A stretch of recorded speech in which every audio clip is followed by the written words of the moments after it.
Greetings, humans. I'm Andy, and I'm George, and this is Cusco. And welcome back to the Windmill full of corpses. Say lighthouse without saying lighthouse. House of light. Exactly. Okay, so the thing with the lighthouse is that it's not an actual house. It's only a house for the light, because it houses the light. That's why it's called a lighthouse. But I feel like house of light is like either a house that's like made of light or a house that's very illuminated or something like that. So it's probably not an actual lighthouse.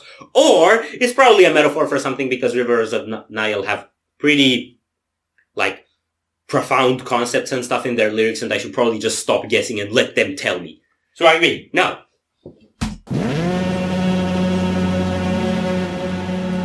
That's totally me when I wake up. That's a hangover moment. Oh, it's not even hangover, it's just Tuesday. It is a lighthouse! It is a lighthouse! Except it's an illuminated house.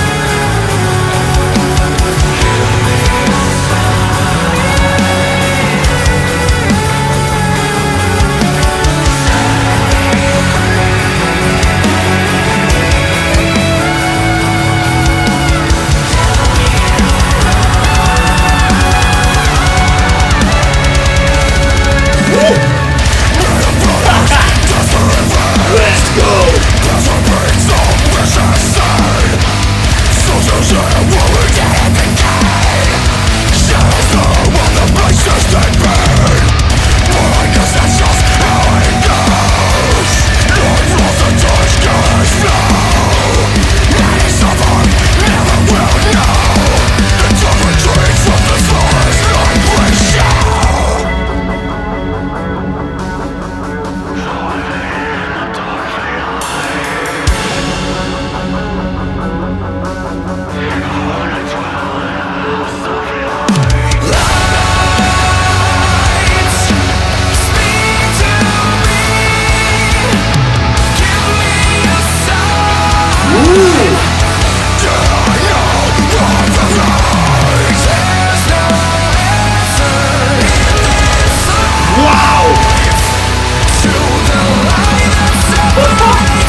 wow, that fucked me up in so many ways.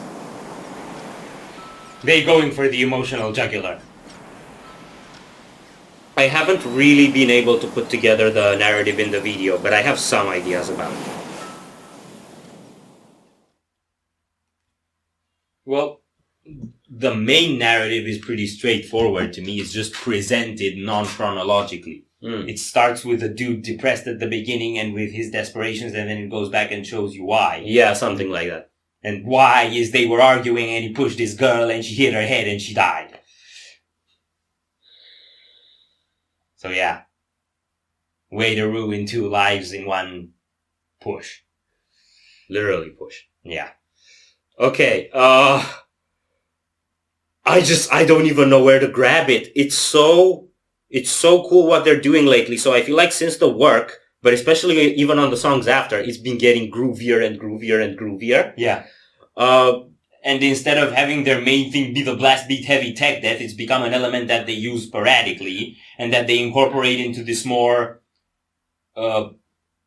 dramatic, emotional, progressive, weird, eclectic composition overall. It doesn't sound like a tech death band anymore to me. It sounds like a band that can do tech death.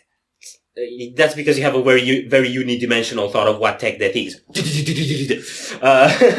I feel like Rivers of Nihil, I never know whether it's Rivers of Nihil or Rivers of Nihil.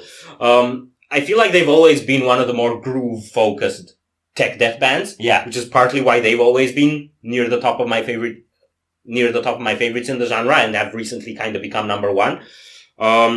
But the fact that you have these grooves kind of coming in and out while that atmosphere stays consistent all the way through, that's so impactful. The chorus, it's like all of that chaos in the instrumentation clears out for the chorus to step in, and then as the chorus comes to a close, the strums start kicking back in and the drums start going wild and some screams come in. It's like that chaos that was pushed to the background for the chorus to be able to shine. It's just trying to creep in and doesn't have patience for the chorus to stop. Yeah. Right? And then once the chorus ends, it's like those technical elements during the chorus feel like a dog waiting for you to throw the bone. That's what it feels like. Yeah. I love that dynamic, man. Yeah, and there's something really cool about the contrast of soft and heavy sounds. So you have the clean vocals and the sax and some of the clean guitars in there that all have this anguished / dreamy aesthetic. Yeah.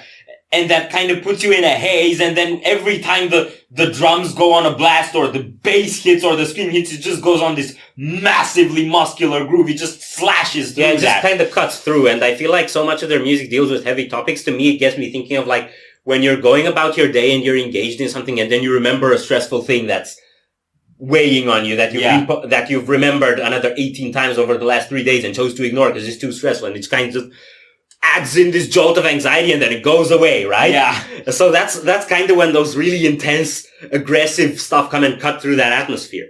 But I also feel like chorus-wise is probably one of their most clear, discernible choruses, and one that's just so clean vocal focused with a hook, right? Yeah. And to have that in something that sounds so technical and fitting cohesively, it's like, it's a miracle how this band can fit these elements together. Yeah. I fucking love Rivers of Nihil. And they've also managed to nail a lot more of an eclectic and elegant aesthetic versus your regular death metal or any other form of brutal band that's usually looking very visceral and rudimentary and all of those things. And they are all just well dressed and elegant and then having temper tantrums on the beach and ruining their outfits. Yeah.